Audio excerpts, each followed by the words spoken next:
Жаман түндөрдөн, жаман дос кошуналардан Аллахым баарыбызды сактасын. Жаратканын баарыбыздын дүйнөбүздү оңдоп берсин. Ахиретибизди, динибизди пайгамбарыбыз саллаллаху алейхи ва саллям бүткүл ааламга ырайым болуп жиберилген. Адамзатка үлгү, ырайымдуу жашоону үйрөтүү үчүн келген. Адамзатты куткаруу үчүн келген. Бардык адамзаттын мал жанын, авир аброюн куткаруу үчүн келген пайгамбарыбыз саллаллаху алейхи ва саллям. Адамдар канткенде бактылуу болот, дүйнөдө дагы, ахиретте дагы. Ошону жеткириш үчүн пайгамбарыбыз саллаллаху алейхи ва саллямды Алла таалам элчи кылып, чынчыл кылып, аманаткөй кылып, акыркы пайгамбар кылып жиберди. Тугандар, жараткан Алла Таалага чексиз шүгүрлөрдү айтайлы. Вама бикум мин ниъматин фаминаллах. Силерде кандай гана неъмат болбосун, ал Алланын тарабынан берилип атат. Күн сайын жашоо Алла берип атат. Күн сайын акыл, ден соолук, авир, амандык, ырыскы, ынтымак, бейпилдик, bunun бардыгы жараткан Алла Тааланын тарабынан берилип турат. Алла Таалам жаратуучу, неъматтарды берүүчү, бөлүштүрүп берүүчү. Пайгамбарыбыздын улуу дуасы: Аллахумма аллиф байна кулубина. Я Алла, биздин жүрөктөрүбүздү бир кыл. Жүрөктүн бир болгону дагы бул Алланын неъматы. Ынтымак, биримдүүлүк, достук бул Алланын неъматы. Бөлүнүп жарылган бул Алланын азабы. Ошон үчүн Алхам пайгамбарыбыздын дуасы ар бир намаздан кийин дуа кылыш керек. Я Алла, жүрөктөрүбүздү бир кылгын деп. Баарыбыздын жүрөктөрүбүздү бир кылгын. Байлар менен кембагалдардын бардыгын жүрөктөрүн бир кылган. Улут арасы, уруу арасы. Адам эле мусулманбызбы? Алхамдулилlah. Аллахумма аллиф байна кулубина. Жүрөктөрдү жаратуучу дагы Алла, бир кылуучу дагы Алла. Бизге берилген, биз сурай турган адам. Биз сурайлы Алладан, Алла берет. Аллиф байна кулубина. Куранда Алла Таала айтып койгон: Лау анфакта ма фил арды жамиан ма аллафта байна кулубихим, валакинна Аллах аллафа байнахум. Ey Muhammed, эгерде сен жер бетиндеги байлыктын бардыгын сарптасаңчы, адамдардын жүрөктөрүн бириктире алмак эмессиң. Бирок Алла бириктирди дейт. Кара. Жүрөгүбүздүн бириктирүүчү ким экен? Алла бириктирет. Куранда Алла Таала силер баарыңар биригип Алланын арканын, динин кармагыла, бөлүнүп жарылбагыла. Вадкуру ниъматаллах алейкум ид кунтум адаан фааллафа байна кулубикум. Сахабалар да айтат: Алланын неъматын эстесеңер, силерге тартуулаган. Силер бири-бириңер менен душман эмес белеңер, жүрөктөрүңөрдү Алла бириктирди го. Жүрөк бириккенден кийин чыныгы бир тууган болдуңар го дейт. Фааллафа байна кулубикум фаасбахтум би ниъматихи ихвана. Алланын ушу неъматы жүрөктөрдү бириктирүүсү. Алланын неъматы бул. Кийин чыныгы бир тууган болобуздар. Калп эле эмес, сыртынан эмес, дүйнө үчүн эмес, чыныгы бир тууган болосуңар. Дүйнөдө дагы, ахиретте дагы бир туугандар ушулар. Сахабалар бир тууган болуштулар. Бири-бирине жан бере турган, бири-бирине күйгөн, бири-бирине жакшылык каалаган, бири-биринин пайдасын дайыма ошону көздөгөн. Мынакей. Алла субханаху ва таала Куранда муну айтып берип койду. Алланын неъматы бул. Мурда душман элеңер. Бири-бириңерди көрсө өлтүрүп кое турган, жеп кое турган. Алла Таалам иман берди, дин берди. Натыйжасы кандай болду? Бир тууган болду. Иман менен биз бир тууган. Дыгыбызды бекемдейбиз. İman менен bu. Иннамал муъминуна ихва. Имандылардың бардығы бір туған. Шек күмөнсіз бұлар бір туған. Фа аслиху байна ахавайкум. Bir туғаныңар егерде ұрышып кетсе, елдештіріп қойыла сразу. Bir туғаныңар деп айтып отыр Алла Тағала. Ахавайкум. Ұрышып кетсе сразу елдештіріп. Екі мұсылман ұрышып кетсе қарап отырма. Аны күчейтпе.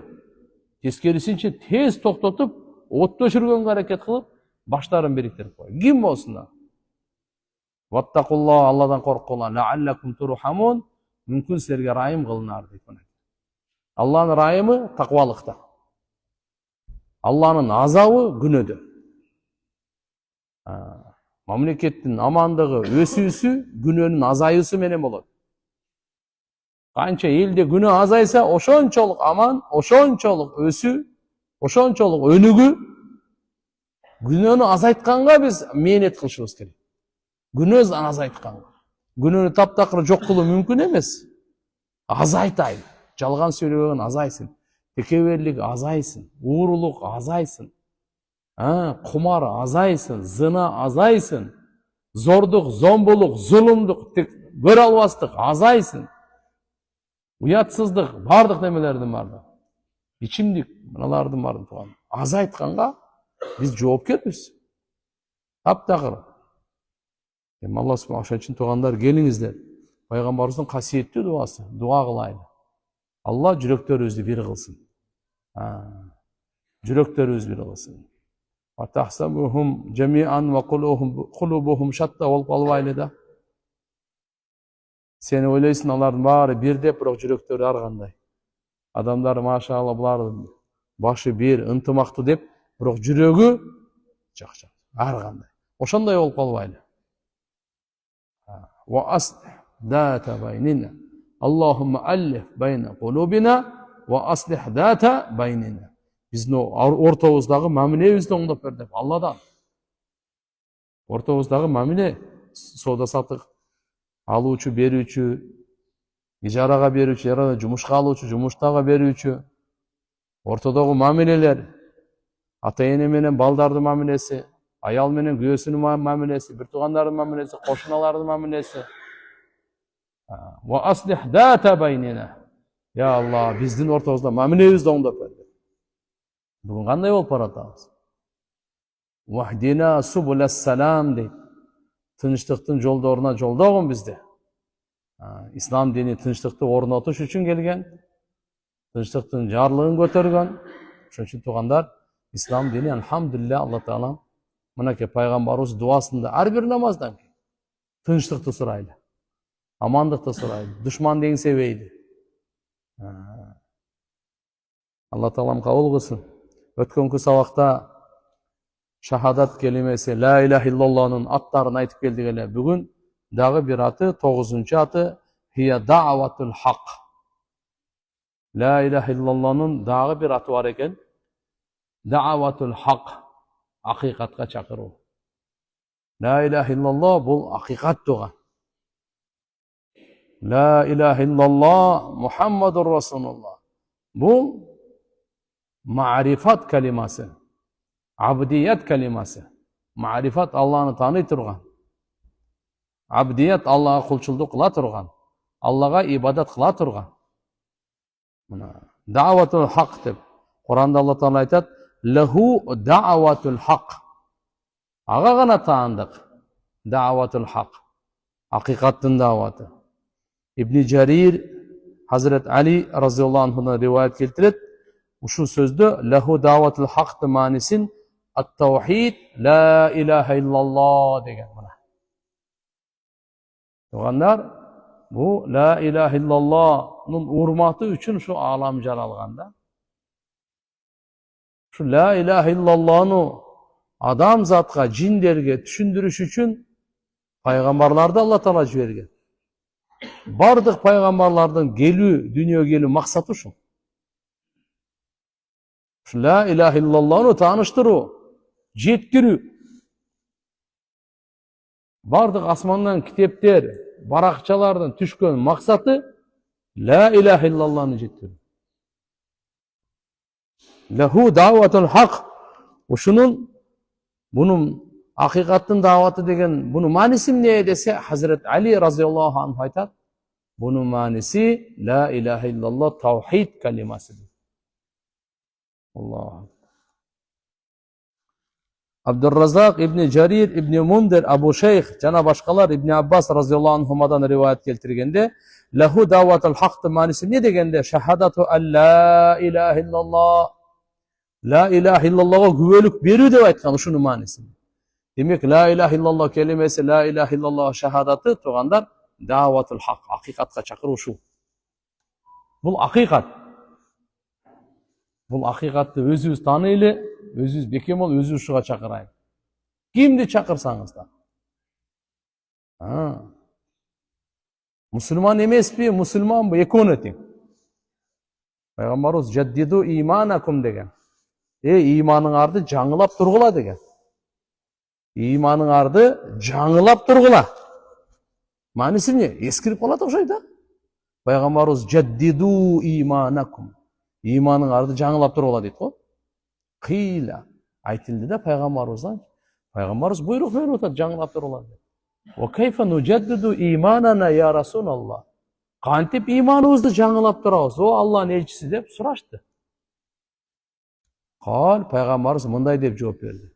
Aksiru min kavli la ilahe illallah. La ilahe illallah'ın sözün göv aytуу menen, göbөйтүү menen imanыңар жаңылап turат. Demek gündüzü dağı, geçinde dağı, bayıp ketsek dağı, kembagal bolup ketsek, işimiz жүрүшүп ketse dağı, toktop kalsa dağı, kursağımız açka, tok bolsa dağı, imanımızды oyloylu, imanımızды жаңылап turaylı. La ilahe illallah. Hakikat söz bu buna. 10. atı. Kelimatut ahd indar rahman. Bu la ilahe illallah kelimatul ahd dep koyatken. Kelimatul ahd degeni gelişim sözü. Allah Taala menen bolgon gelişim söz bulçu. Ya Allah sen menin Robumsun, men senin kulunmun de. Moynun aldın mı? Emi uşu gelişimden üstünde bekem töre. Allah Taala bardık adamzattan gelişim algan. Alastu bi rabbikum qalu bala. Na'man degen öröndö bu Mekke şaharının haram dep koyabız. Iyık jerin territoriyası var. Oşudan çıkkandan keyin Arafat maydanı var. Oşol örön çoğunan Na'man degen. Müslim şerifte gelet sahih hadis. Allah Taala Adam aleyhisselamды belinen kıyamat günge çeyin kele turgan urpaktardын bardığın çıkargandagı oşo Na'man öröndö. Oşol jerde onu vada algan. Her birini. Barına. Men sizlerden Robungar emesminbi degende, men sizlerden jaratouçuңар emesminbi, men sizlerden tarbiyalooçuңар emesminbi, hajetiңерди бүтүрүүчүңөр emesminbi? Bardık aytышкан. Qalu bala, sen bizdin. Robussun de. Bu gelişim bolgondan keyin Allah subhanahu wa taala adam balasının urpağın kıyamatın çeyin kele turgan. Kayra Adam aleyhisselam'ı beline salgan. Yemi akırından adamdan adam bolup belinden çıkıp gele öğresiler bu dünyaya. Şu sözlü kalima la ilahe illallah'ın dağı bir at 10. atı kalimatul ahad dep koydu eken Allah'ın aldığında indar rahman bu gelişim sözü deydi. Kur'an'da mınday deydi. La yemlikuna şefaate illa man ittehada indar rahmani ahda. İnsanlar şapaat kılığa eğilik kıla albaydı. Şapaat degeni ortomçuluk, jardan berүүgöçü. Bir gana Allah'ın aldığında kim gelişimi olsa mına oşoğa gana. Şu gelişimi kaysi dese la ilahe illallah'ını aytkan kişini aytadi. İbn Carir, İbn Mundir, Bayhaqi jana başkalar İbn Abbas radıyallahu anhumadan uşu illa man ittehada indar rahmani ahdanın tafsirinde qanday mani dese şehadetten la ilahe illallah la ilahe illallah'a güvölük berүү dep aytkan. Bu en ulu, en büyük kalima bu şehadet la ilahe illallah tuğanlar. Tabarani de rivayet gelet İbni Umar radıyallahu anhumadan Пайғамбарымыз саллаллаху алейхи ва саллям айтады: "Ман қала ла илаха иллаллах, кана лаху биха ахдун индилла." Мына. Кім ла илаха иллаллахны айтса, айттыңыз бе? Болды. Алланың алдында сіздің келішіміңіз бар. Алланың алдында неңіз бар? Келішіміңіз бар. Иншаалла. Кім үшін айтқан болса, Алланың алдында келішім, Алла аны азаптабайды. Өзінің келішімінде. Бірақ біз келішімді атқарышымыз керек. Келішкеннен кейін не деп? Я Алла, мен сенің құлыңмын деп айттық пе? Еми, Алланың құлындай болып жашаш керек. Алланың айтқанын атқарыш керек. Алланың тыйғанынан тыйылыш керек.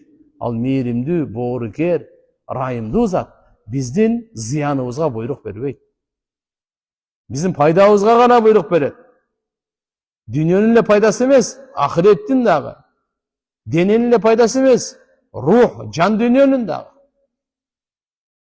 Жалғыз еле сіздік емес, қоғамшылықтың дағы.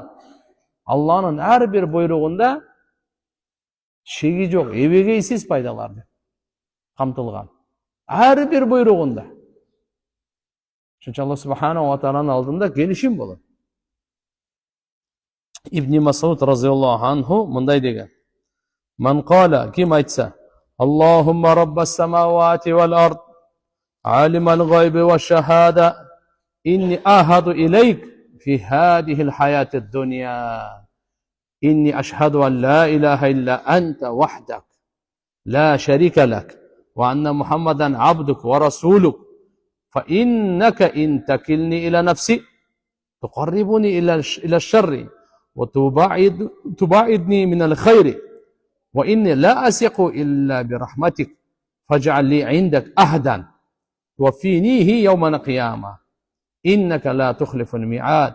تبقى تسا إلا قال الله عز وجل يوم القيامة لملائكته الله تعالى قيامتكم periştelerini aytarken إن عبدي أهدى عندي أهدا. Bu benim pendem, men aldımda bir kelişim kılgan. Fa'fuhu iyyahu. Oşon toluk berip koygular etken. Fayudkhiluhullahu subhanahu wa ta'ala al-cenne. Allah'ını beyişke girgiz etken. Ravahu Ahmad ve ricaluhu ricalu sahih.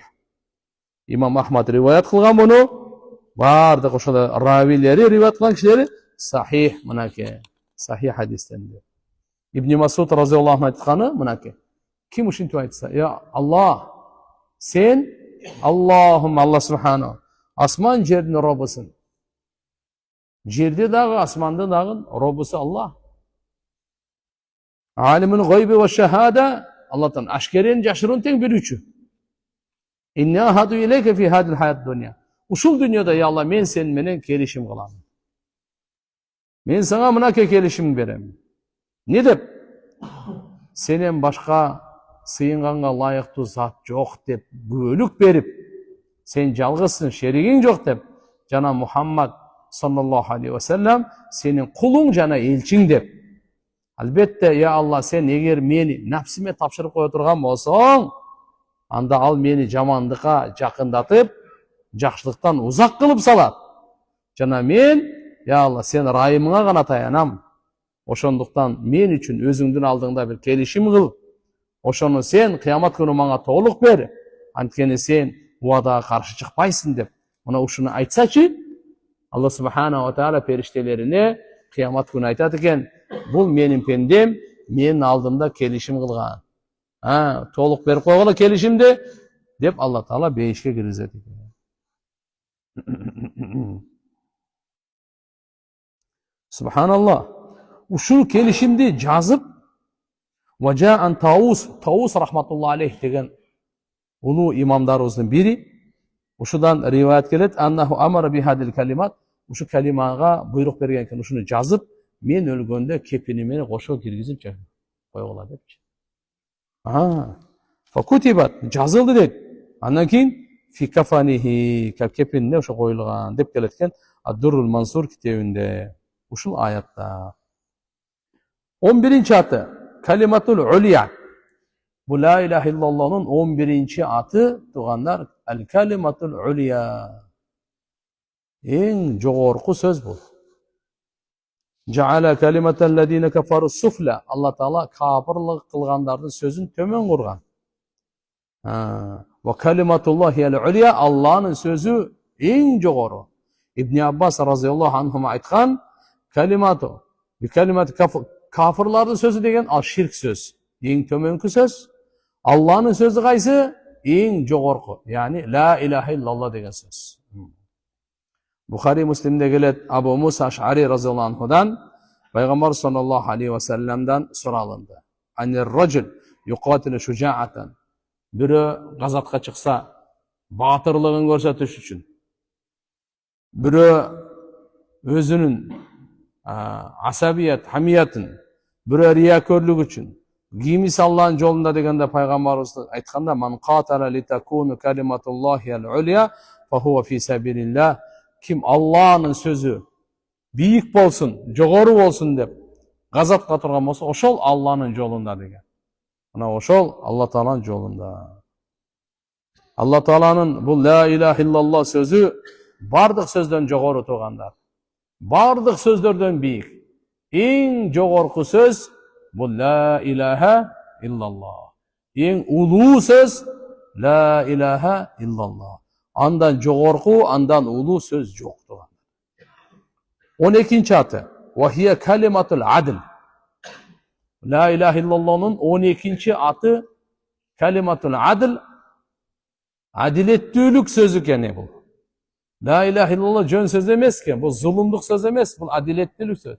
Şirk bu zulüm. La ilahe illallah bu adil. Adiletlülük. Kur'an'da innallah ya'muru bil adl vel ihsan ve ita'i zil qurba degan ayat gelet. Allah Taala adiletlülükü buyurat.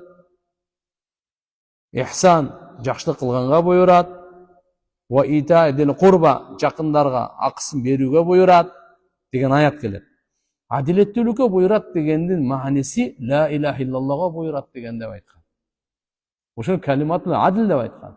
Адилеттілік эми жалпы маанинде өзүнө камтыйт, бирок ошол маанилердин адилеттүүлүктүн эң улуу адилеттүүлүгү бул ла илаха иллаллах. Ошо негиз болот дагы, андан кийинки бутакчалар башка адилеттүүлүк. Мамлекеттин адилеттүүлүгү, үй бүлөнүн адилеттүүлүгү, жана башка адилеттүүлүктүн бардыгы анын түбүндө кетет. Ибн Аббас разıyallahu анхума айткан, бул адил инналлах я'муру бил адли шахадату ан ла илаха иллаллах. Себеп дегенде sen la ilahe illallah'a жүрөгүңө тастык кылып алсаң, Алла субханаху ва таала тастык кылбай тургансаң, бул зулумдук болуп калат. Лукман Хаким баласына айткан. Алла субханаху мындай аяты бар. Ва идқала Лукману ли ибнихи. Лукман Хаким баласына мындай деп айтып атат. Ва хуа яидуху, насаат айтып жатып, я буная, ей уулчагым балам, ла тушрик билла. Алла Таалага ширк келтирбе. Fa inna şirke la zulmun azim. Antkeni şirk öte çoğ zulumduk degen da. Az-zulm vadu şey fi gayri mahallihi dep aytat alimlarыбыз. Zulum degen bir nerseni öz orduna koybagandыk. Allah Taala ibadatка layıktı. Uşunu sen Allah'ın orada başkanı koyup koyturgan bolsaң, ibadatkaç zulumduk bolup kalat. Adilettülük Allah subhanahu wa ta'ala. Oşuncha al-adl fi tasdiq bil aqida ve şahada, işenimde, şahadat berүүdө, iman, etiqatda mına oş eң birinci adilettülük şerden başlanat deydi.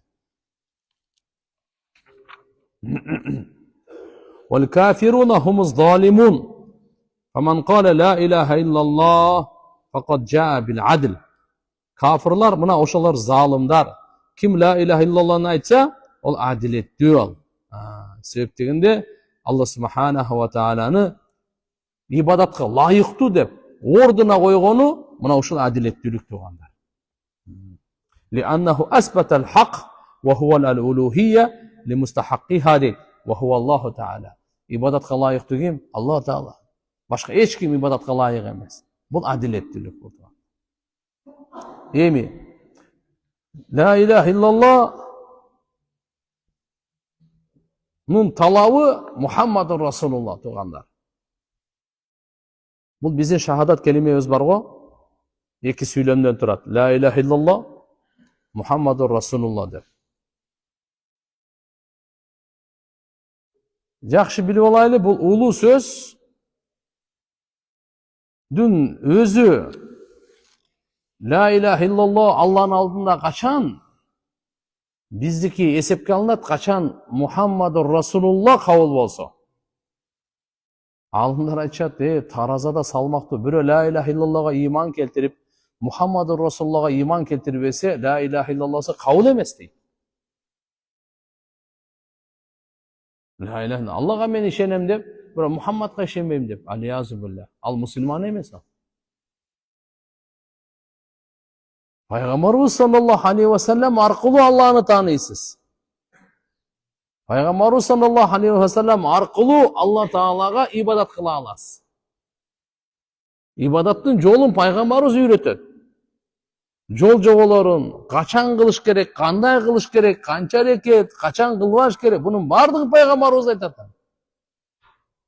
Пайгамбарыбызсыз сен канча тааныйсың аны? Мүмкүн эмес. Пайгамбарыбызсыз сен Аллага жетпейсиң. Алын жолуна түшмөйүнчө сен Алланы тааныбайсың. Ошон үчүн мынакей айтылган туганда. Ла иляха иллаллахнын мааниси аннаху ла ма'буда хаккан яжиб ан ю'бад иллаллаху таала. Бирок ушул калима эки нерсеге далалат кылат туганда. Биринчиси ибадатка лайыктуу Алла экен, экинчиси пенделердин мойнунда ибадат кылуу важип экендигин, милдеттүү экендигин.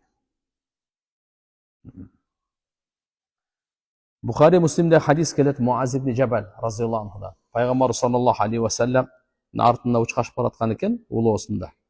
Бир жолу мага айтты дейт, "Я Муаз" дегенде мен лаббайк, "Я Расулаллах, о Алланын элчиси, мен дайыммын. Не дейсиз" деп, "Буйруңуз" деп турганда, пайгамбарыбыз айтты, "Атадри ма хаккуллах ала ибади?" Алла Тааланын акысын билесиңби? Пенделердин мойнунда. Алланын акысын билесиңби? Кандай акысы бар? O kişi aytты, Allahu ve Rasuluhu a'lam. Allah Allah'ın elçisi bilişürü. Ben bilmeyim degeni. Peygamber sallallahu aleyhi ve sellem ne dedi? Hakkullah ala ibadi aya'buduhu ve la yushriku bihi şey'a. Allah'ın akısı pendelerdi moynundağı pendeler Allah'a ibadat kılsın. Ağa şirk kılmasın. Buna ki Peygamber sallallahu aleyhi ve sellem bu yerde Allah'ın pendelerdi moynundağı olğan akısını aytып атат. İbadat Allah'ın akısı bu tuğanda. İbadat kılуу bu Allah'ın akısı. Namaz okuu, oruza tutuu, zeket berүү, acılık kılуу, ibadatlar. Bular Allah'ın akısı tuğanlar. La ilahe illallah bu Allah'ın akısı. Şükür Allah'ın akısı. Tuğanlar bunun vardığı Allah'ın akısı. Oşun için mınday dep aytат. Summat sakata saatan. Keyin biraz toktap kaldı deyip Peygamber çıkpay kaldı. Gayra aytdı. Ya Muaz dediler. Kultu labbayk ya Resulallah. O Allah'ın elçisi buyurunuz. Ne de istediler? Peygamber aytdı. Atadri ma hakkul ibad alallah iza abaduhu ve lem yushriku bihi şey'a. Kaçan pendeler Allah'a ibadat kılıp ağa hiçbir nerseni şerik koşmasa anda Allah'ın moynundağı pendeler de kısım bilesin mi dedi. Birincisi kandayla? Pendelerdi moynunda Allah'ın akısı. Al ibadat. Eğer de bular ibadat kılıp Allah'a şirk keltiribese anda pendelerдің akısı kanday olur. Allah'ın moynunda. Öz tuğanlar Allah'ın moynunda hiçbir nerse millet, hiçbir nerse vacip emes de. Şunu bizden Ahl-i sünnet vel cemaat, maturidi bizden akidamızı жақсы düşünüp alınız. Allah hiçbir nersege millet emes, millettü emes. Oğu alınız. Kur'an'da Allah'ın moynunda jardan berүү, ırıskı berүү, geçirүү, jana başka dep köp kelet. Saktoo, Allah'ın moynunda millet emes. Allah Teala imandılarının жүрөгүнө beypildikti ornatış üçün, ümitün güçöytüş üçün, jardan bizdin moynumuzda dep koyganda, Kıjalat bolup al, rızkı bizim moynumuzda. Sen yaxşı ibadat kılıp, şirk keltirбей, aramdı taştagın, sana seni kolda bizim moynumuzda dep koyganda, seni beyişke kirgizip bizim moynumuzda dep, bizi ümitlendirtip, bırak hakikattagı, vadası da oşunday. Bırak şunu düşünüp alın, Allah'ın moyunda hiçbir nerse vacip emez. Allah özünün kaaloosu menen geçiret, özü kaaloosu menen jardam beret, özünün kaaloosu menen beyişke kirgizet. Egerde bardык адамзатты дозокко киргизе берсе, акысы бар. Макулу?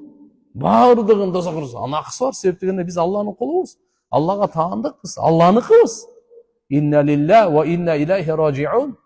Биз баарыбыз Аллага таандыкпыз, баарыбыз Аллага кайтуучубуз. Алымдар сону мисал берет да. Сиздин үйүңүздө дарак бар. Кааласаңыз кыйып таштайсыз. Қаласаңыз тек қоясыз. Сіздің ақыңыз ал. Үйіңізде қой бар, қаласаңыз сойып жейсіз. Қаласаңыз тек қоясыз. Не үшін? Сіздікі де ал. Сізге таандық та. Бардық мақлуқ Аллаға таандық. Бізді қалағандай қылғанға ақысы бар. Алланың райымы, Алланың айкөлділігі иман келтіргендерге бейіш берем деп қойды. Бірақ Алла Таала мойнында сөзсіз бейіш беріш керек. Андай жоқ туған. Аны айкөлдүүлүгү менен Алла Таала. Ошон үчүн пайгамбарыбыз айткан, силер бирөөңөр дагы өзүңөрдүн кылган жакшы амалыңар менен бейишке кире албайсыңар деген. Алланын райымы менен киресиңер деген. Ошондо сахабалар сурашты, я Расулулла, сиз дагыбы дегенде, ооба мен дагы. Бирок Алланын райымы мага жаап калган. Карачы. Ошо туугандар, Алла Таала эч нерсе милдеттүү эмес. Бирок мына жердеги ала деген сөз милдетке, моюнга, важиптикке алып келет да арабтарда. Ушуну айтып атат. Хаккул ибад алаллах.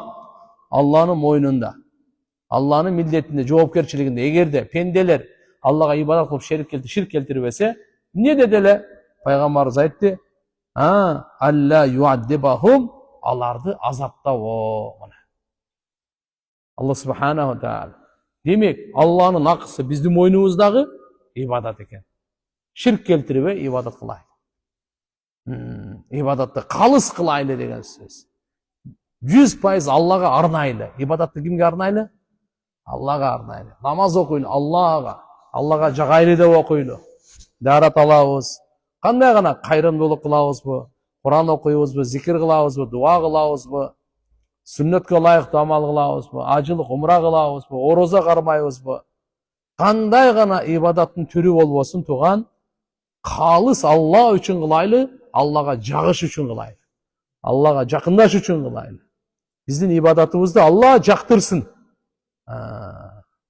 Биздин Алла Таалам жүрөгүбүздү көзөмөлдөп турат, билип турат, көрүп турат, билип турат, бардыгын байкап турат тугандар. Ошон үчүн иншалла Алла Тааланын акысы бул ибадат экен, биздин мойнубузда ибадат экен. Алланын мойнундагы бул Алланын акысы ибадат. Биз кылышыбыз керек. Макулбу? Эгерде ушундай кыла турган болсок, эми Алла Таала эмне кылып берет? Азаптабайт дейт. Азаптабайт. Ва хадал хак ал важиб алал ибад. Бул пенделердин мойнуна тугандар милдеттендирилген, аны аткарыш керек.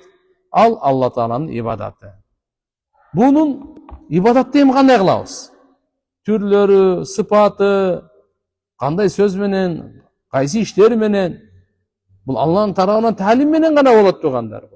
Ибадат адам баласынын чыгармачылыгы эмес. Ойлоп тапкан нерсеси эмес. Бул Алланын тарабынан пайгамбарыбыз аркылуу бизге берилген жолдомосу бул. Намазды рүкү, кайра кыям, сажда, 2 сажда, 1 рүкү. Мисалы, болсо таң аткандан күн батканга чейин ороза кармап, 40тан 1-ин зекет берип, кайсы айда ороза кармайбыз, качан ороза ачабыз, канча күн, качан ажылыкка барабыз. Туган, бул адам баласынын чыгармачылыгы эмес. Алланын тарабынан берилген ибадаттын жолдору. Пайгамбарыбыз Мухаммад алейхиссалам аркылуу берилген. Алланын ибадаты тугандар, ас-сана алаллах. Аллага алкыш айтуу. Алхамдулилlah, Аллага мактоо айтуу. At-tahiyyatu lehu, bardıq жақсы сөз Аллаға таандық. Ва ta'zim lehu, Allah Taala'ға ta'zim etу. Ушунун бардығы Алланын тарабынан берилген таалимдин менен гана болушу мүмкүн, болбосо болбойт. Ошон үчүн айтабыз да, алхамдулиллахиллади хадана ли хада. Ва ма кунна лаху линахтадия. Лаула ан хадана Аллах. Бардық мактоо Аллага болсун.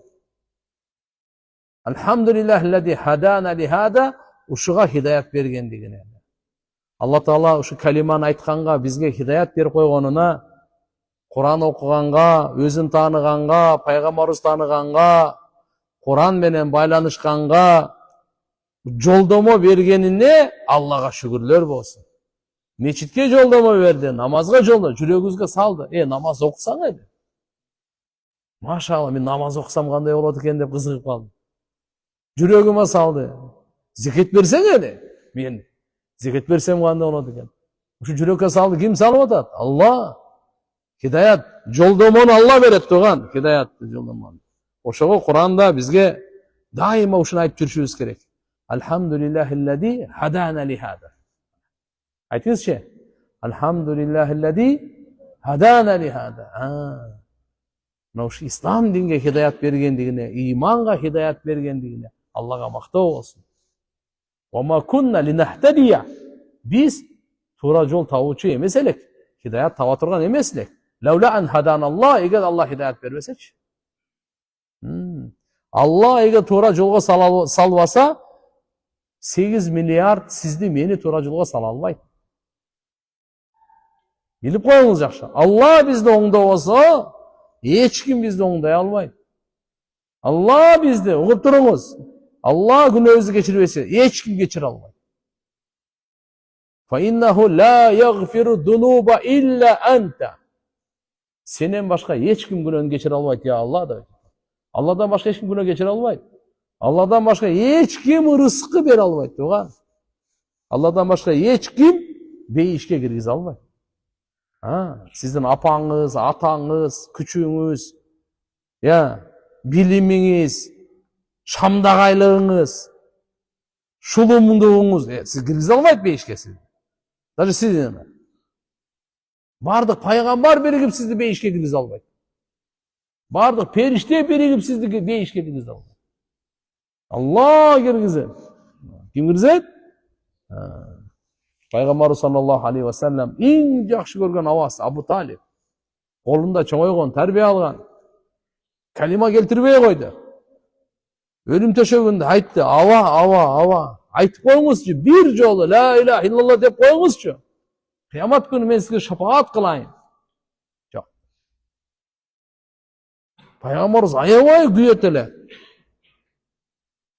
Кайын пайгамбарыбыз кандай даават берет эле, кайсы деңгээлде берет эле, кандай кам менен, кандай ихлас, кандай пикир, эми аны элестетип болбойт. Бирок ага жүрөгүнө ыйман берүү пайгамбардын колунда эмес экен да. Алла Таала айтты да: "Иннака ла тахди ман ахбабта, валакинналлаха яхди ман яша." Мухаммад, сен кимди жакшы көрсөң, ага хидаят бере албайсың деп ачык эле айтып койду. Иннака ла тахди ман ахбабта. Кимди жакшы көрсөң, пайгамбарыбыз Абу Талибти канча жакшы көрөт? Атасынын орду болчу да. Канча жардам берди? Hazret Ali'nin atası da bul. Kimin atası? Ali razıyallahu anh'ın atası bul. Abu Talib.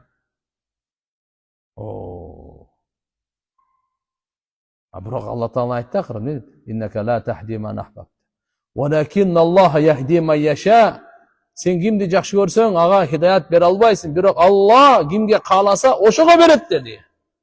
Elhamdülillah, şükür Allah Teala kalagan eкен bizge hidayat berdi. Bu çoğun nerse. Olsa Peygamberimiz aytып, avasının aldığında. Qanday çol aytdı eken, qantip dua qıldı eken, qantip çakırdı eken, qança jol aytdı eken. Elestete albayız bunu. Qança çoğun nerse. Bizge sizgeçi. Allah özünün qalagan menen elhamdülillah hidayat berip koydu. Wa ma kunna linahtadiya Лаула ан хаданаллах. Егер Аллах хидаят бермеген, біз хидаят табушы емес елек. Вама кунна линахтадия. Егер Аллах хидаят бербесе, біз хидаят табушы емес елек. Тура жолға жүруші емес елек. Мына Алла Таала хидаят. Ошончо туғандар, мындай бір дуа бар. Аллахумма жаална хадин мухтадин. Гайра даллин вала мудиллин. Я Алла, бізді тура жолға салушылардан қылғын, өзі тура жол табушылардан қылғын, адашқандардан қылба, башқаларды адаштыра тұрғандардан қылба. Бұл дуаны қылайды. Пайғамбарымыз тахаджудта дуа қылады. Ана бізге тәлім берді үмметіне. Біз де ошу дуаны қылады. Я Алла, тура жол табушылардан қыл мені. Тура жол табушылардан, хидаят табушылардан қыл. Жана башқаларды, өзгөлөрдү хидаятқа салушылардан қыл. Қанша адамға хидаятқа себепчи болып қалсаң, ошончолук менин даражам бийик болот, сообум улуу болот, мартабам жогору болот. Экинчи ошол эле кезде экинчисин унутпайын. Мени адашкандардан кылба. Кимдерден кылба? Өзү адашып кеткен да. Андан чатаа кайсы? Башкаларды адаштырган. Өзү эле адашып бу дүйнөдөн өтүп кетсе мейли эле. Бардыгы дагы башкаларды адаштырды, ошонун күнөөсү бардыгы ушунун мойнуна келет. 10 кишини адаштырды, ошонун күнөөсү ушунун мойнуна. 100 кишини адаштырды, ошонун мойнуна жазылат. Ошон үчүн айтылат. Аллахумма жаална хадин мухтадин гайра даллин вала мудиллин. Аллах субханаху ва таала бизди Аллахумма жаална салихин муслихин гайра фасидин вала муфсидин. Бизди оңолгондордон кылсын. Оңдоочулардан болойлу. Оңолгондордон болойлу. Оңдоочулардан болойлу. Бузулгандардан болбойлу. Буза тургандардан болбойлу. Өзү бузулган, башкаларды буза тургандар. Дуа кылайлы биз. Алла Таала бизди оңдосун. Эмнебизди оңдосун? Ишенимибизди, ибадатыбызды, көз карашыбызды, ниетибизди, ихласыбызды, пейлибизди, жүрүм турумубузду. Алла субханаху ва таала оңдосун. Алла оңдойт тургандарды. Алладан сурайлы, я Алла, мен жан дүйнөмү, мал дүйнөмү оңдоп бер дейли. Динибизди, үй бүлөбүздү Алла Таала оңдосун. Мал дүйнөбүздү, жан дүйнөбүздү оңдосун Алла Таала. Өзүбүздү оңдосун. Салихин. Ушуларды не деп өткені? Оңолгондорду салихин. Анын көз карашы оң. Укканы дагы, тили да барды. Бузук эмес да мунуку. Бузук эмес. Жүрөгү бузук эмес, колу бузук эмес, путу бузук эмес муну. Мунун жашоосу бузук эмес бу, тууган. Өзү да оңолгон, и башкаларды оңдогонго себепчи болгон да булчу. Башкалардын оңолгонуна себепчи болойлу. Бузулганына эмес, оңолгонуна себепчи болойлу. Аллахумма жаална салихин, муслихин деп, муслих деп ушуну айтат. Башкаларды оңдоочу деп. Үчүн иншалла биз ким болсо бир адамга дагы оңолгонго себепчи болуп өтсөк дүйнөдөн, Аллаху акбар. 10 адамга, 100 адамга себепчи болуп калсак канча? Бирок экинчисин кошо дуа кылайлы. Я Алла, мени бузулгандардан кылба. Кимдерден кылба? Бузулгандардан кылба. Өзгөчө эл бузарлар. Ya Allah, buzulgandardan kılba. Niyeti buzuk, göz karaşı buzuk. Bunun aң sezimi ölgön bunu koç. Bunun bardağı buzulgan, içki dünyası polnoy buzulgan bunu. Süylөгөнү buzuk, ukkаны, көргөнү, караганы, жашабы. Hani özüne buzulup alırsan, başkaları da buzat. Başkalar oşo aramga çakıra turganlardan kılba. La ilahe illallah. Mınake tuğanda, ошон үчүн пайгамбар саллаллаху алейхи вассалам Алла Таала вахий берди, адамдарга жеткир, адамдарга мойнунда эмне важип ибадаттардан, ошону үйрөт. Алардын кайфиятын, каммиятын, аукат, аъдат, анва, бадания, малия, калбия, адабия, хулукия, Аллаху акбар. Ибадаттынчы кайфияты, ибадат канча аткарылат? Каммияты, саны канча? Пешим канча эрекет? Мисалы, секет канча өрүшүбүз керек? Бардыгы сандары бар. Ар биринесинин сандары бар. Убакыттары бар. Пешинди азыр окусак болбойт. Азыр уже куптанып күтүп атабыз. Убакыттары бар анын. Her birinin türleri var. Dene ibadatı, akça ibadatı, жүрек ibadatı, adep ibadatı, kulk münöz ibadatı. وَمَا أَرْسَلْنَا مِنْ قَبْلِكَ مِنْ رَسُولٍ إِلَّا نُوحِي إِلَيْهِ أَنَّهُ لَا إِلَهَ إِلَّا أَنَا فَاعْبُدُونِ. Biz senden burada bir daha paygambar жиберген емеспиz deydi. Ağa vahiy kılgasak. Ne dep? La ilahe illallah dep aytkıla. Bir la ilahe illa ana fa'budun. Mınake. Bardık paygambarlar Allah Taala vahiy жиберген.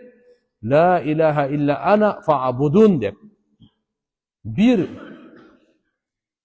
sıyınganга layıktı. Allah Taala'dan başka sıyınganга layıktı zat yok. Жана мага гана ибадат кылгыла, мага гана сыйынгыла деп айтат. Demek ibadat özübüzdün korduğubuzdu, muhtaçlığımızdı, ulu, kudreti çeksiz Allah Taala'nın aldında görsetü. Buna ibadatlı mаңызы ушул туугандар.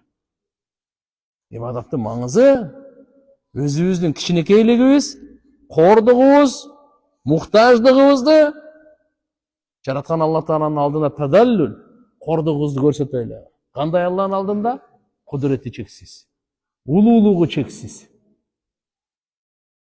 Buna ibadatlı негизи маңызы. Ушуну тарбия кылат намаз. Namaz menen tarbiya kılат. İbadatın içinde var olan. Allah'ım barzo tevfik versin, gezekti surauga öyleyim. Akırkı kündörü ayabay жаман түштөрдү көрүп жатам. Дарат менен Аятал Курсини сүрөлөрдү окуп анан уктайм. Эртең менен бамдат окуп бүтүп уктаганда бирөө-бирөөнү зордогонун, жада калса эркектер эркектерди зордогонун көрүп атам. Өзүмө дем салсам бирок ошондо да коркуп атам. Ошонун айынан күйөөмдөн да алыстап кеттим. Шайтандан бардыгы. Бул шайтан бул түштөрдүн бардыгы. Түштөр үч түрлүү болот. Алладан, напсиден, шайтандан. Мындай шайтан түштөр бардыр. Анан өзгөчө багымдаттычы, сиз багымдаттан кийин окуп эле ошо уктабай күн чыкканга чейин кичине зикир тартып туруңуз. Алымдар макру деген күн чыкканга чейин уктап калгандычы. Багымдат окугандан кийин күн чыкканга чейин эң касиеттүү убакыт, эң берекелүү убакыт, эң пайдалуу денеге да, рухка да. Акыл?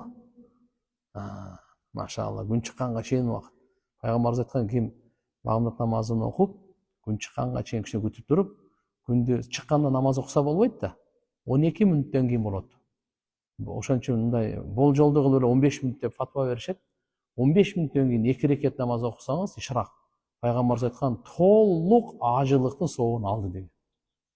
Кандай соо? Толук ажылыктын соогун алды. Анан кийин мейли уктай турганбыз. Ошо бир аракет кылышыбыз керек. Биз деле чарчап калабыз, кете мындай болуп калат, кенде болуп калат.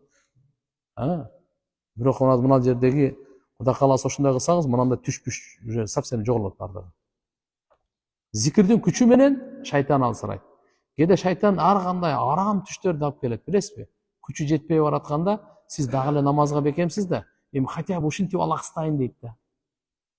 Ошон үчүн иншалла көп көңүл урбай эле коюң, коркпой эле коюң. Наоборот, эртең мененки пайгамбарыбыздан айтылган зикирлерди толук кылыңыз. Бүгүн туугандар биз мусулман чөйрөсү эртең мененки жана кечки пайгамбарыбыздан айтылган зикирлерди кылгандар өтө азбыз да. Жакшы эмес ушул. Пайгамбарыбыз бизге Аллаху акбар. Эки дүйнөнүн бактылыгынын кепилдигин алып келген. Эки дүйнөнүн жамандыгынан сактай турганын жолун алып келген. Окубайбыз да. Көп болсо сизде 10-15 мүнөт максимум кетет.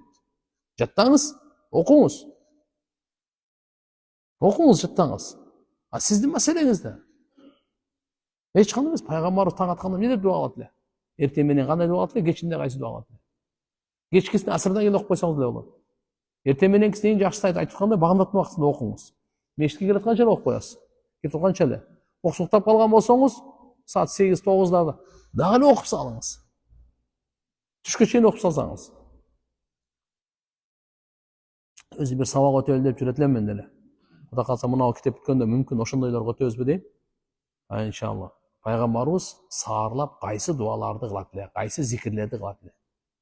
Кечинде кайсы дуаларды, кайсы зикирлерди. Баарыбыз алабыз, жазайбыз. Эртеси сурайбыз. Ким аткарып келди, аткарып аны тур дейбиз. Болобу? Ким окуду? Жок, окуй элесиңби? Сен сабакка катышпай эле кой. Ане карап. Зачем жөн эле келип аны? Assalamu alaikum. Алейкум ассалам. Адамга туура жолго түшүшкө бир эле шанс берилеби, же мүмкүнчүлүк кайра бериле береби? Мен мурун намаз окуп, ибадат кылчумун. Анан кийин аябай бузулуп, фасык болуп калдым. Астагфирулла. Жок, туугандар. Мүмкүнчүлүк жан алкымга келгенге чейин. Бирок эң кызыгы ошол качан келип калып белгисиз да. Атак эшиги ачык. Пайгамбарыбыз айткан, тобанын эшиги ачык. Мәләм югаргыр дегени каргыра деп коет мына. Озуга суу алганда дейбиз го. Алкымга келгенге чейин тобанын эшиги ачык. Үмүт үзбөйлү. Алланын райымынан эч качан үмүт үзбөйлү. Үмүтсүз биздин динибизде жок. Шайтан үмүтсүздүккө чакырат. Алла үмүткө чакырат. Эгерде сиз кайра бузулуп аябай фасык болуп кеттим дейсиз, тоба кылыңыз. Срочно тоба кылыңыз. Истигфар кылыңыз. Эң жакшысы толук гусул алыңыз дагы, 2 рекет тоба намазын окуп, отуруп кыбланы карап, 70 жолу астагфируллаха ва атубу илейх деп айтыңыз. Эң адеттүү жолу ушул. Гусул 2 рекет не намаз? Макру вакыт болбосун. Тоба намаз, андан кейін астагфируллаха ва атубу илейх деп 100 жол, жосы 70 жолу. Айтыңыз дагы ыйлап дуа кылыңыз. Я Алла, ушу күнөөлөрдү кылып атканымда өлүп калсам каяка барат элем депчи. Тобанын кабыл болгонунун белгиси алымдар 4 нерсени айткан. Өткөн ишке өкүнүү. Ошол күнөөгө кайра кайталап алып, кайра барып калбайын деп коркуу. Жаман досторду чөйрөнү таштоо, имандуу досторду тандоо. Түшүнүктүү болдубу? Тобанын кабыл болгон белгилери 4 деген. Эгерде ушу 4 болсо, иншалла сиздин тобаңыз кабыл болду деген белгиси бар. Көбүнчө карап турыңыз мага. Чын жүрөктөн тоба кылыңыз, ушундай боло турган болсо, тобанын өткөнгө өкүнүп, намаз таштап койдум деп өкүнүңүз. Куранды окубай койдум деп өкүнүңүз. Мына гусул кылбай койдум деп өкүнүңүз. Өткөнгө мына арам нерсе, канчаны алдап салдым, канча деген арам нерселерге басып кеттим. Бардыгын ошо өкүнүңүз. Өкүнүү. Надам деп коет мынакей. Өкүнмөйүнчө болбойт тугандар. Жөн астагфирулла тил менен айтып жок. Жүрөктөн бушайман болуш керек. Алланын алдында шермендечилик. Алланын алдында шерменде, я Алла. Уялуу, шерменде. Ошо бир күнөөгө деле Алла Таалам жаным алып койсо болот эле. Бир күнөөгө Алла Таалам азаптап койсо болот эле. Бирок райымы чексиз экен. Дагы мага ырыскы берип атканына, жүрөгүмдү соктуруп атканына, күн сайын кайрадан жашоо берип, түнү уктатып, машалла. Эми ушундай Алла Таала наразы кылып жашайынбы? Менин пайдам үчүн ибадат болсо, мага зыян болбосун деп арамдан тыйган болсо. Тобанын кабыл болгон белгиси канча дедиге? Билип алайлы. Ошону мен өзүмө салыштырайын, сиз өзүңүзгө салыштырың. Ошо 4-өсүдө барбы же жокпу? Биринчиден, кылган иш кемде экени? Өкүнүү. Экинчиси, эң керектүүсү, кайра ошо ишке барып албайын, же ошол амалды кылып албайын деп коркуп туруу. Жалган сүйлөгөндө тоба кылдыңызбы? Эми кайрадан жалган сүйлөп албайын деп Алладан коркуп туруш керек экен да. Түшүндү? Үчүнчүсү мына жаман досторду таштаңыз. 100 болсо да таштап коюңуз. Имансызбы? Сизди дозокко алып кете турган достор, не кыласың андай? Ал дос эмес. Утурумдук эле ал. Сиз ага тряпка элесиз ал. Пайдалана турган эле тряпкасы ал. Жүрөгүнөн сизге күйбөйт ал эч качан. Өлгөнүңдө топуракка барып койсо да рахмат айтышың керек. Ошон үчүн иншалла. Төртүнчүсү кандай? Төртүнчүсү ыймандуу чөйрөнү тандаңыз. Ыймандуу дос тандаңыз. Жаш кезде тил аябай, тил албай. Жаш кезде тил албай апамды көп укчу эмесмин. Эсимде бар, апам мага сендей кызым жок. Берген ак сүтүмө ыраазы эмесмин. Ак кылдым сени деген. Мен түшүнбөй калып кеткем. Азыр дагы түшүнбөйм. Бул каргышпы? Каргыштан кантип кутулса болот? Апама эстетип сөзүңүздү кайтарып алың десем болобу? Же айтпай эле коеюнбу? Айтылгандан бери арадан 6 жыл өттү. Аллах акбар. Туугандар, ата эненин каргышы түздөн түз. Бирок карап туруңуз. Бирөө айтат, арак ичип алып каргап атат дейт. Андай каргыш. Же жөндөн жөн эле каргай берет дейт. Эгерде ата энени тажатып, жүрөгүн оорутуп, ренжитип, какшатып, анан ошо ата эне ушуга жетип, жүрөгү талкалангандан кийин анан мен сени ак кылдым балам, ак сүтүм ак дей бере турган болсо анда өлдү анда. Бирок буну аз кайтарса болот. Кандай кылып? Кызматын кылыңыз, көңүлүн алыңыз, анан айтып коюңуз. Сиз айтпай мага суроо берип атасыз, азырчы айтпай эле коеюнбу деп. Жок. Ата эне айтсын, балам мен сенен кызым сенен ыраазымын. Ошо ачуулукка алдырып айтып берипмин деп. Түшүнүктүбү? Жоксо балам мен сенен ошо ыраазымын. Мен ачуулукка алдырып ошол мурда айтып берипмин, билбей, шайтан азгырып. Ошон үчүн мен сөзүмдөн кайттым деп эле айтып койсун ал.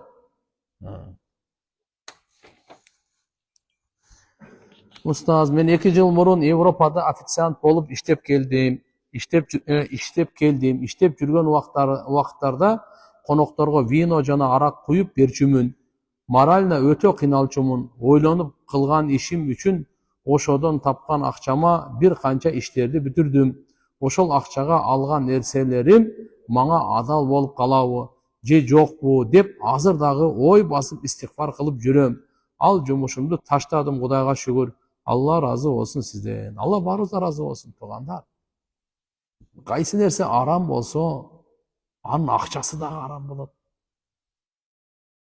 Вино, арак арам, анын акчасы дагы арам. Жасайсыңбы, сатасыңбы, аласыңбы, бардыгы ушулардан. Эми буну жоюусу кандай эми? Истигфар, тооба менен анын бардыгын таштаңыз, азыркы айткандай кайтпаңыз аяка. Эми бияктан болгонун Алла Таала менен иншалла келишим болуп туура иштеңиз.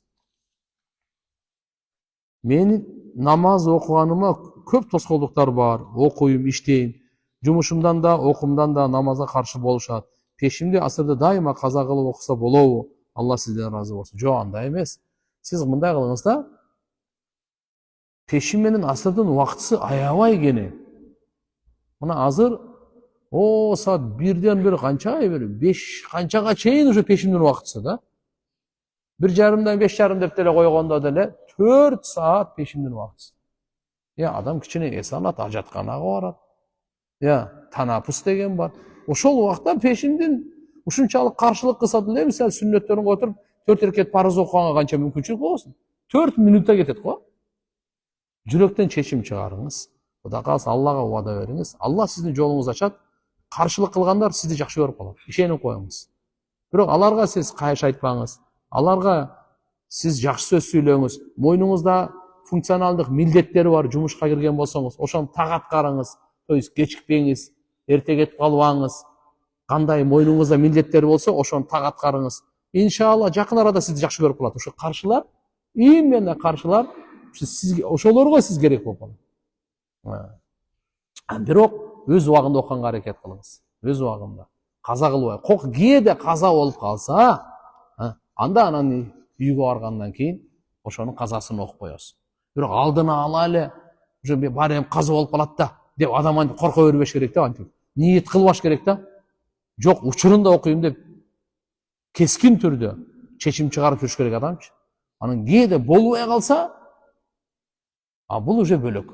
Сиз аракет кылдыңыз, ниет кылдыңыз, дагы болбой калды, кийин казасын окуйсуз. Башынан эле ниет кылбай эле коркуп калсаңыз анда кандай? Жашым 17-де юридическийде окуйм. Окуйм десем, ата энем кичине каршылык көрсөтүп жатат. Окуп не кыласың? Андан көрө иште деп жатышат. эмне кылсам болот? Устаз, өзүм 5 убакыт намаз окуйм, алхамдулилля. Ата энеңиз эгерде кызматка муктаж болсо, кары болсо же инвалид болсо, же акчадан мына кембагалдар ак болсо, анда иштеңиз. Өзүңүздү, ата энеңизди багып. Эгерде колунда бар эле кишилер болсо, окуңуз, жашсыз. Эми смотря, мен билбейм да сиздин семейный положенияңыз кандай экен. Семейный положенияны карайлы. Эгерде действительно кээде неме болуп калса, окугандын эмне кереги бар? 17 жашар. Болду. Кудайга шүгүр, өзү балагатка толгонго чейин ата эненин мойнунда. Балагатка толду, өзүң казаның кайнат, ука деп койгонго акысы бар да. Бирок ошондо дагы ата энечи, кой деп машаалла кийимин берип, окутса, путунан өбүш керек. А так милдеттүү эмес эле. Болду, сен акыллысың, нормально, болду. Ана көчө, мына балта. Бардан ананы акырын жыгаштарды тегиздеп, же болсо кыскасы айтканда, пайгамбарыбыз баягы токойду көрсөткөндөй, бир балта жип берип туруп, бар, сады бала чакаң, өзүңү бак, үйлөн, бала чакаңы бак. Азыркында сиздин mesela юридический окуганыңыз, эгерде состояние жакшы болсо, ата энечи, анда окуш керек. Билим керек да. Ана азыр акча таап, бияк демен кайка барасың акча таап. Иншалла сизден көп адамдарга пайда жетет. Билимдүү болсоңуз. Азыр жашсыз. Азыр күч билимге бериш керек. Бирок эгерде азыркы мен башында айткандай, ата эне муктаж ар кандай болуп калат. Кээде алар орукчан болуп калат, кээде муктаж болуп калат. Туурабы? Күйөөсүндө жин болсо аялына кирип кетиши мүмкүнбү? Эгерде мына коргонуу дубаларын окубаса, өзү ар кандай жүрсө, кирип кетиши мүмкүн. Карап отуралы. Жин да ушундай нерсе туугандар. Пайгамбарыбыз Мухаммад алейхиссаламчы, саллаллаху алейхи вассалам, өзү айткан хадисте да, Кул аузу бироббил фалак менен кул аузу бироббин нас. Фалак сүрөсү, нас сүрөсү бар го. Ааламдын тарыхында пана тилей турган дуа ушу экөө менен пана тилей турган. Bunday дуа түшкөн эмес да. Эң күчтүү дуаларынын эң күчтүүсү сактанууга, пана тилегенге Алла Таала. Кул аузу бироббил фалак менен кул аузу бироббин нас. Фалак сүрөсү, нас сүрөсү. Фалак сүрөсүндө Алладан бир жолу сурап, кул аузу бироббил фалак мин шарри ма халак. 4 нерседен сакта деп айтып атат. Нас сүрөсүндө Алла Таалага 3 жолу кайрылып, бир эле нерседен сакта деп атат. Фалакта болсо канча экен? Ал жерден бир эле жолу кайрылат, Алла Таала, я Алла, кул аузу бироббил фалак мин шарри ма халак, ва мин шарри гасикин ида вакаб, ва мин шарри наффасат фил уқад, ва мин шарри хасин ида хасад. Жаралгандын жамандыгынан сакта. Караңгылыктын жамандыгынан сакта. Түйүндөргө дем салып, деп туруп, кара дуа, сыйкырдын бардыгы ушудан сакта. Көрө албагандыгынан сакта.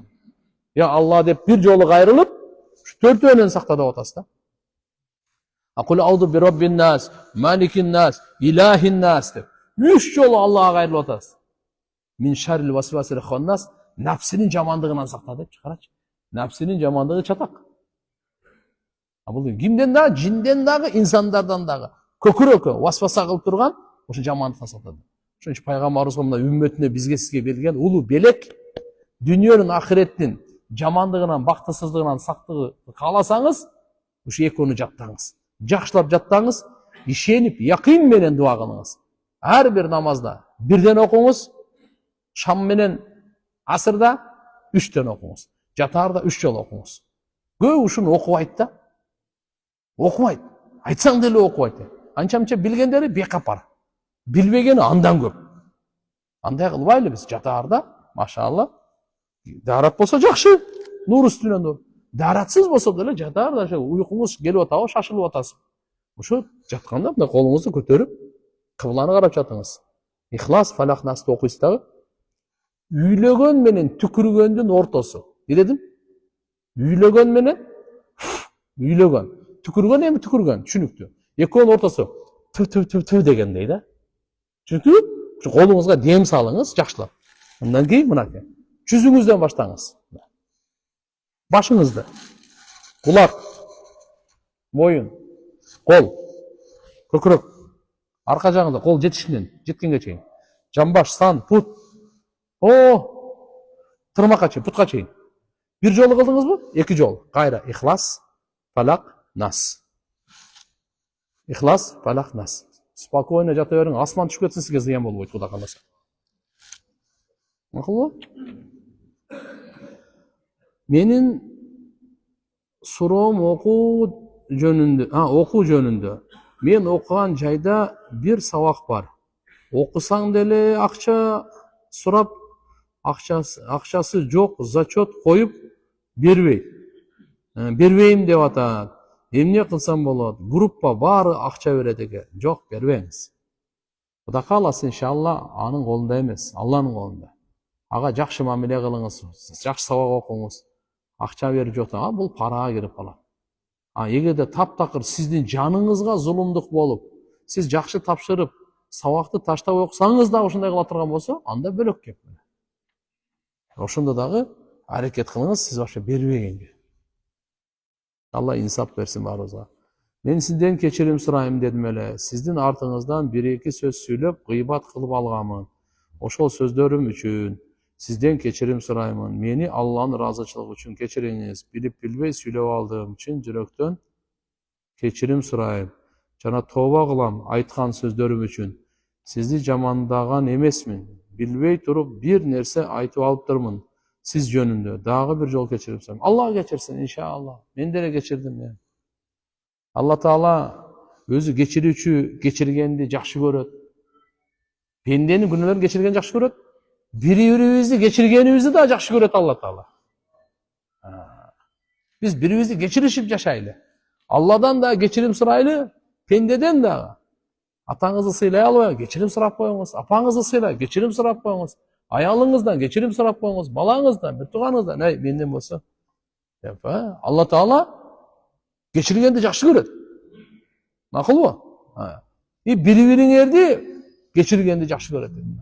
Иншалла biz birimizi geçirim sұрағанды үйренейлі, geçirgenді үйренейлі. Екі нәрсе өте ұлы нәрсе бұл. Geçirgenді білген, geçirimді сұрағанды білген, анын жашосы жырғалы. Анын жашосы, алхамдулилля, бейпінімді. Сразу қата кетті, начальниктен geçirim сұрап қойыңыз. Geçirіп қойыңыз, мен тура емес қылып қойдым мында. Теке берленбе, қиынсың ба, керсейіп тұр ба. Сенің кичүү болса дағы, башқалды, менің geçirіп қойыңыз деп. Сразу іш бітті.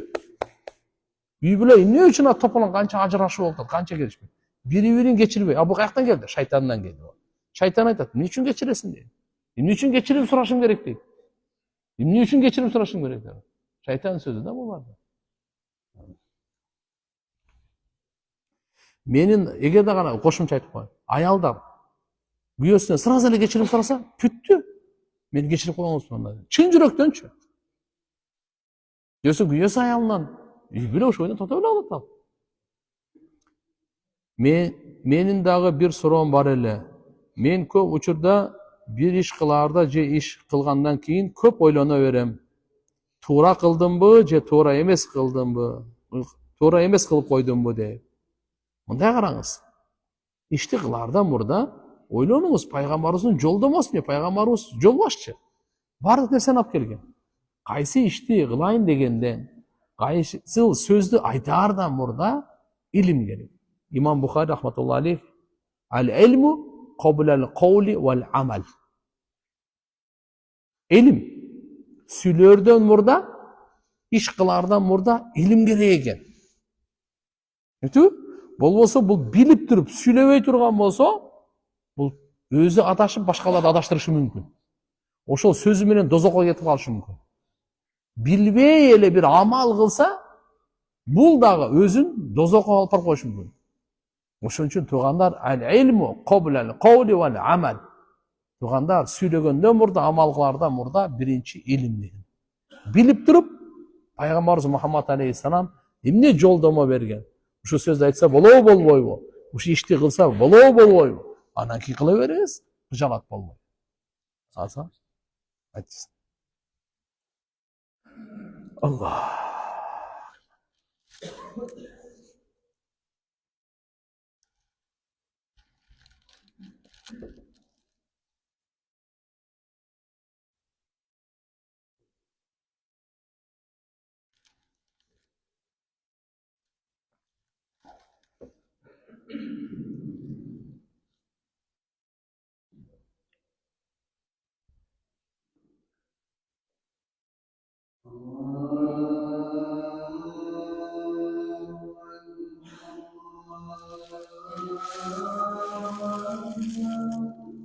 الله أكبر الله أكبر.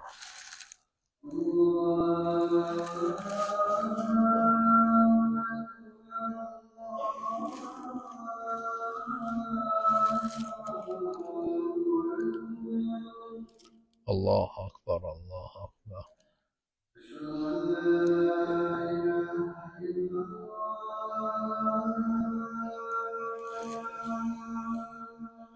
أشهد أن لا إله إلا الله.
اللهم صل على محمد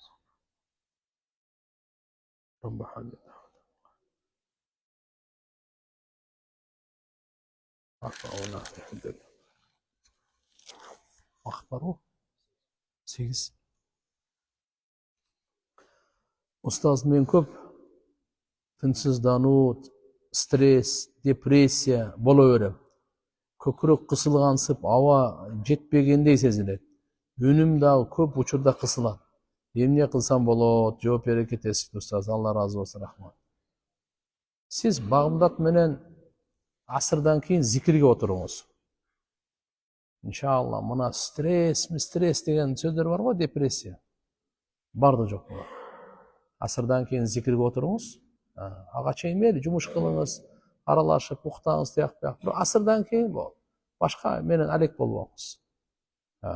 Şöyle la havle la kuvvete illa billah 500 dön salavat, subhanallah, elhamdülillah, la ilahe illallah, Allahu akbar, istiğfar. Tosulup kalgan yollardan bardı açıladi. Kısılgan jürek, köküreklerden bardı kengeyip. Allah Taalam gümün kılvagan yerden rızkısını jetkirет. Kur'an'dan o adaları. La havle la kuvvete illa billah buga söz yok. Allah'ın arşının kaznasından gelgen zikir bular. Qancha degan foydalari bor. Eng tömönküsü qayg'ini, stress, depressiyani yo'q qiladi. Eng tömönküsü. 100 foyda olsa eng tömönküsü. Shuning uchun inshaalloh Bag'doddan keyin inshaalloh yaxshi Bag'dodga turing. Zerikpey, yarım saat, 1 saat zikrga o'tiring. Ansız inshaalloh masala chechilmaydi. Hech nega tiyinning keragi yo'q, hechimga borganning keragi yo'q, birovga qara qo'y, birovga oq qo'chqor olib borganning keragi. Jo'n ele bunaki. Maşallah darat menen qiblani qarab turib ele zikr qilganning keragi bor.